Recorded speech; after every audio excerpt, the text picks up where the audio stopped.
2023 was like this.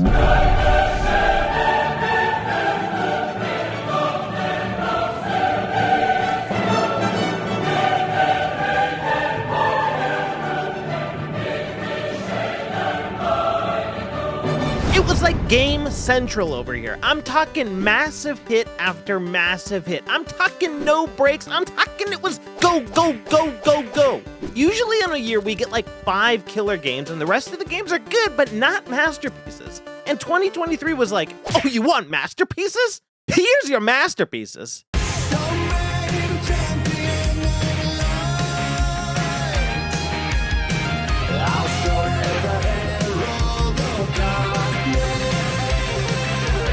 First, we got remakes, then we got VR versions of the remakes, then we got VR sequels, then we got regular sequels, then we got new games. We got amazing game after amazing game. And somehow, there are still complete idiot morons that will say, where are all the games to play? Games are dead. Like freaking Dr. Disrespect, maybe put down Call of Duty for 5 minutes and open your stupid eyes to the wonderful world of options. Because 2023 gave us some spectacular options. I mean, let's be real here, all right? 2023 might just go down in history as the greatest year for gaming ever in the world ever. Like, I'm serious, ever. Imagine a year where you get one of the greatest Zelda games ever made, and you also get an amazing Mario game. You'd be like, yeah, that happened in 2017. And you're right. But did 2017 give us an epic CRPG by Larian Studios like Baldur's Gate 3? A game so immersive and jam-packed with story and Oh, it did. Okay, but did 2017 have this? I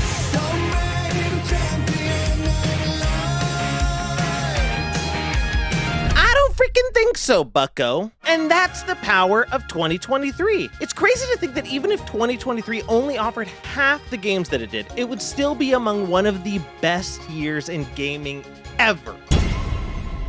Let me break it down for you, all right? Dead Space Remake and Resident Evil 4 Remake stand out as the perfect example of how to remake a game in the modern era of games. By giving these already masterful games an incredible graphical overhaul and fine-tuning the gameplay to be even tighter and more fun than it was at the original release, all while staying 100% true to what made these games special in the first place. Where's everyone going? Bingo? The scares, the thrills, the excitement, all of that remains just turned up a notch because of just how good these games look. And how smooth and nice they feel to play. I mean, Dead Space was always scary, but it's a whole new world when the game stops looking like this and starts looking like this. Then you got Metroid Prime Remastered, another game that takes a classic and brings it into the modern era by making it a hell of a lot better to play and giving it the best graphics on Switch. The lighting, the way that the water hits your visor, just everything. And when this game first released on the GameCube, there was something about it that just didn't click with me. And of course, you can say I'm a stupid idiot for not realizing that this game was a 10, but I was young, and I was stupid. And now I'm older, and I'm less stupid. And this game is fantastic. Backtracking in Metroid has never felt so damn good and looked so damn pretty. But enough with remakes and remasters, all right? Because 2023 is about much more than that. 2023 is about sequels. And I'm talking we got some giga sequels, all right, my man? Tears of the Kingdom is Breath of the Wild perfected. You think you saw everything Hyrule had to offer in the first game? Well, think again. Because Nintendo just proved to us once again that they always know what they're doing. Except when it comes to the Wii U. I think it was kind of a piece of shit. And that they know how to make a masterpiece of a game with a world that feels incredible to be a part of. I'm talking everything from side quests to the random characters you encounter to the story to the new abilities and music. This is Nintendo running at full power. Nintendo power, as some would say. And honestly, just pretend Breath of the Wild doesn't even exist at this point, because that's how good Tears of the Kingdom is. Then we got Baldur's Gate 3. You want a game with endless possibilities where you're in complete control of which direction the story goes? This is the game for you. And you get to see a lot of boobies. Now, this is a game that I think deserves everyone's attention, because it's rare that we get a game that does something so fresh and unique with its story and just pulls it off at every single level possible.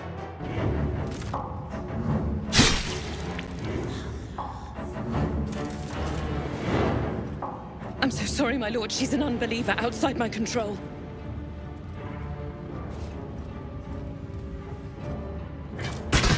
Try again. I honestly think Alan Wake 2 is my game of the year, and a game so good that it easily approaches the quality of The Last of Us Part 2. Its story is rich and deep, with completely unexpected turns and unique and interesting characters that stay with you forever. The moments of quiet interrupted by frightening jump scares clearly pissed off a lot of people, but it's fine because I loved that shit and it always kept me on my toes. Honestly, the whole game did. For a game that featured a surprisingly small amount of shooting and enemies, I was so tense the entire time because it was just so good at making me feel on edge. Literally every single time I expected an enemy to jump out and just a shootout to start, I was wrong. And it was just quiet tension just slowly building and making me feel uneasy, and I loved it. And I loved this.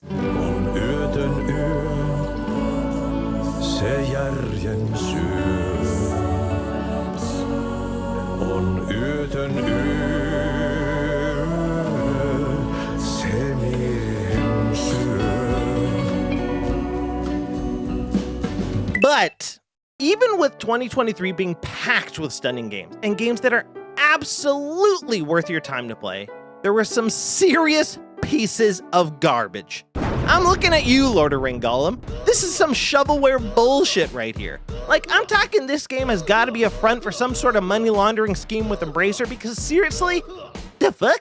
And don't even get me started on King Kong. Who asked for this? Who made this? Why did anyone even play this?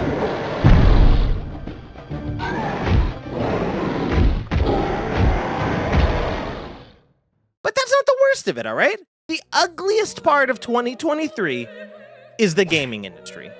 This shit is a fucking mess, dude.